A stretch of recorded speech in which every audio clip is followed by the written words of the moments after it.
Alright, hello meatbags. Futurama first launched onto our screens in 1999.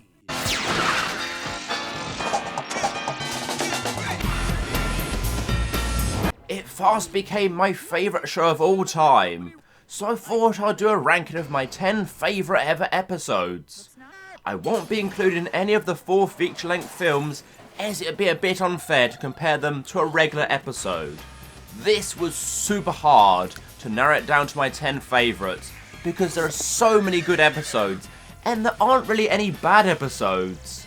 With that being said, my name is Sam, I am not from WhatCulture.com, and this is my favourite Futurama episodes. Welcome to Roswell, President Truman. Fellas, this visit's top secret. No one's to know about it, except the senior officers, scientists, and a single conspiracy not no one will believe. Starting off the list, we have a time travel episode.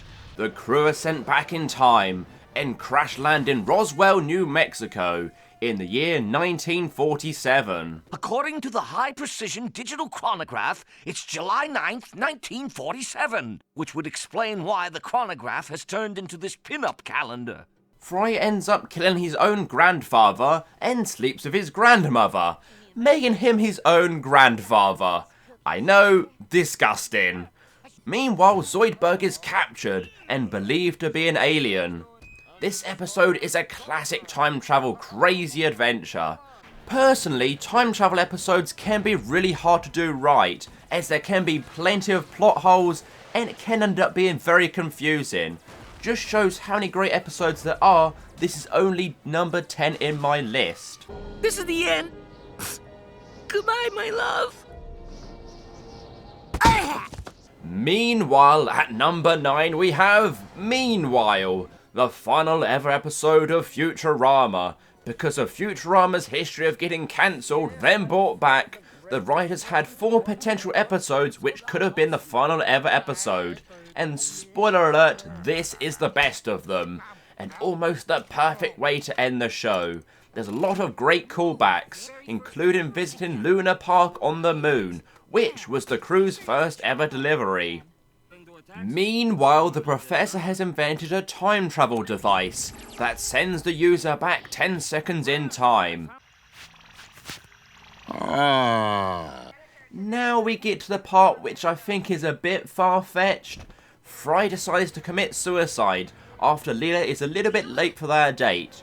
Although it leads to a perfect way to end the show, as Fry ends up breaking the time travel device. The whole universe is stopped in time.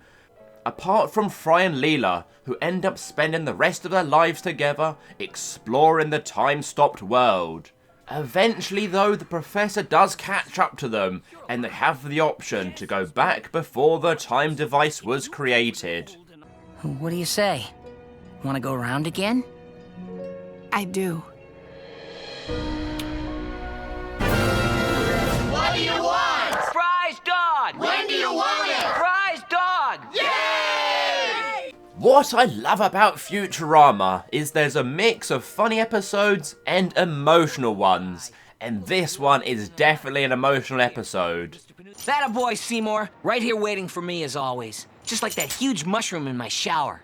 Fry manages to get the remains of his old dog, which leads to Bender becoming really jealous, as he wants to be Fry's best friend. And we all know Bender is a good boy. Say, why'd you give me a subscription to the Daily Growl? That's not a reputable journal of opinion. Admittedly, this episode is here mostly for Seymour, the loyalest dog a man could have. Also, this episode has Leela and Amy wrestling. What more could you want? If you didn't cry at the ending of this episode, then you're made of tougher stuff than me. I'll never forget him. But he forgot me a long, long time ago. Till I hear you sigh for 1,000 summers, I will. Bender, bring me my soft chair with the wheels on it. Your wheelchair? I don't need a wheelchair. The one with the wheels. In at 7 is Lethal Inspection, an episode which has the unlikely pairing of Hermes and Bender. After a Sith War reenactment, which is among the funniest Futurama openings of all time. That's 3 dead. Uh-oh, let's pick up the pace, people. At this point in the actual war, the death toll was 98 million. We find out Bender is not immortal, as he was built without a backup unit. This anger leads him to try hunt down and get revenge on Inspector Number 5. Bender and Hermes don't usually hang out much together, but it really does work. The journey they go on brings them together and leads to a friendship. Just like Jurassic Park, it also has a very, very sweet ending. Through my window, my sugar lump, fly through my window, my sugar lump, find molasses candy. Now here's a party I can get excited about. Sign me up. Sorry, not with that attitude. Okay, then screw it. Welcome aboard, brother! All right. You're out. This is one of the greatest political episodes of all time. There's a mining accident which sends titanium prices through the roof. This leads to Bender selling his body to a pawn shop. Little does he know that the head of Richard Nixon buys his robot body and plans to run for President of the Earth. Oh! Bender, he's got your body. That dirty double-crossing bastard! How dare he run off with Richard Nixon? Nixon's head is one of the most bizarre and funniest characters in the entire show. I've grown to appreciate this episode a lot more the older I get, as I understand a lot more of the political jokes and references. And once I'm swept into office, I'll sell our children's organs to zoos for meat, and I'll go into people's houses at night and wreck up the place. Well, he lost my vote. No! Ow! Fire hot! The prophecy will help. Fire indeed hot. This episode is the first appearance of the Hypno-Toad. All glory to the Hypno-Toad. It's a great world-building episode as we learn more about the Niblonians, and that Nibbler isn't as dumb as he looks. We find out Fry is missing a delta brainwave, which although means he lacks intelligence, he is also immune to the big brain attacks. I'm here to kick your ass. Wishful thinking. We have long since evolved beyond the need for asses. Meanwhile, everyone else on Earth is acting stupid. Well, more stupid than normal. The end sequence at the library used to confuse the hell out of me when I first watched it, but now it's one of my favourite twist endings. Wake up already! Huh? I'm about to get down and funky with this ladybot, and I'd appreciate it if as many people as possible could know about it. Now can we get some privacy? This is another classic from the rebooted era. We have a great storyline between Fry and Leela, who is originally annoyed Fry is constantly late. We have time travel, when the professor introduces his Ford's time machine.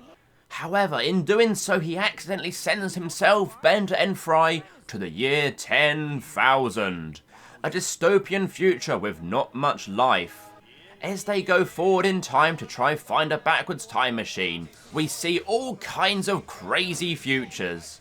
I really enjoyed the creativity of each different future, eventually reaching the end of life on Earth itself. Meanwhile, throughout the episode we get flashbacks to Leela as she takes over Planet Express and runs it way better than what it was before. Oh, the claws can't flee like they used to. We get a lovely moment where Leela discovers Fry's fate and leaves him a message to read in the future. It's one of my favourite Futurama moments of all time. Dear Fry, our time together was short, but it was the best time of my life.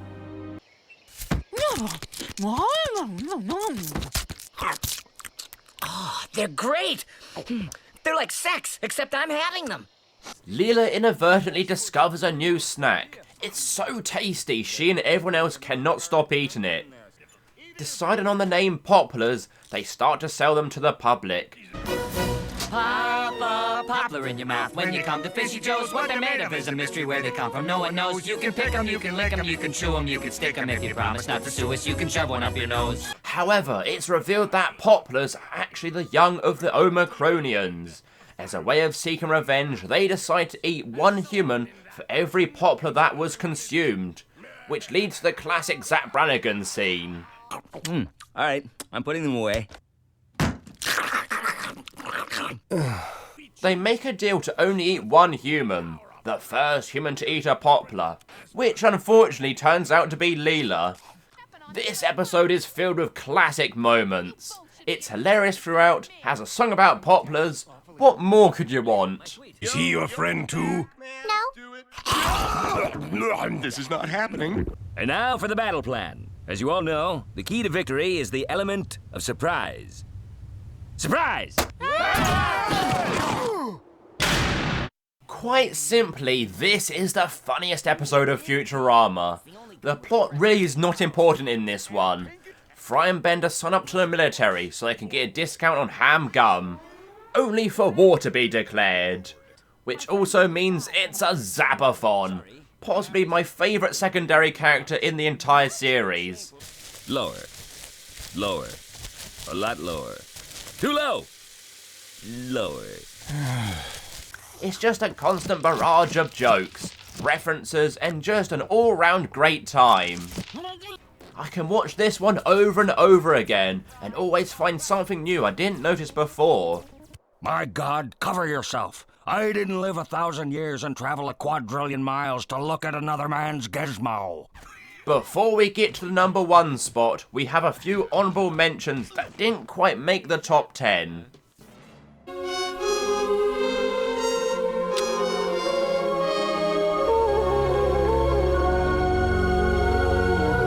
Turning to entertainment news, teen singer Wendy might just be the latest. Won 3 Grammys last night, found dead in her bathtub. Computer sentences them to death! By Snoo Snoo! Yeah! What are you, gay? Oh boy, it's Santa! Oh, oh, oh. I must have created a parallel universe. Baldercrap, I created your universe. All you created was my fist parallel to your face. Oh. From this moment on, I declare my bad luck officially over. He was fun. Maybe not the biggest surprise, this episode is widely loved. In at number 1 is Luck of the Fryrish. This episode just has the perfect balance.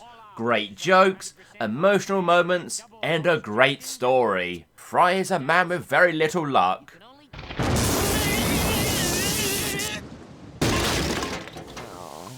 That is one unlucky guy. However, through flashbacks we find out this wasn't always the case, as he discovered a 7-leaf clover. The crew decide to investigate old New York to try and find the clover. However, it is no longer there.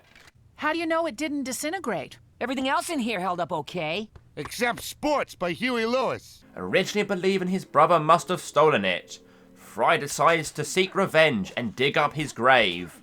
However, we find out Fry was not forgotten in the past, and his legacy was passed on to Yancey's son, who was named for his uncle, Philip J. Fry. Here lies Philip J. Fry, named for his uncle, to carry on his spirit. So there we go. That is my top 10 Futurama episodes. As always, feel free to let me know your favourites. What did you agree with? What did you disagree with? And remember, these are just my silly opinions. Feel free to leave a like, but for now, take care, and leave me alone.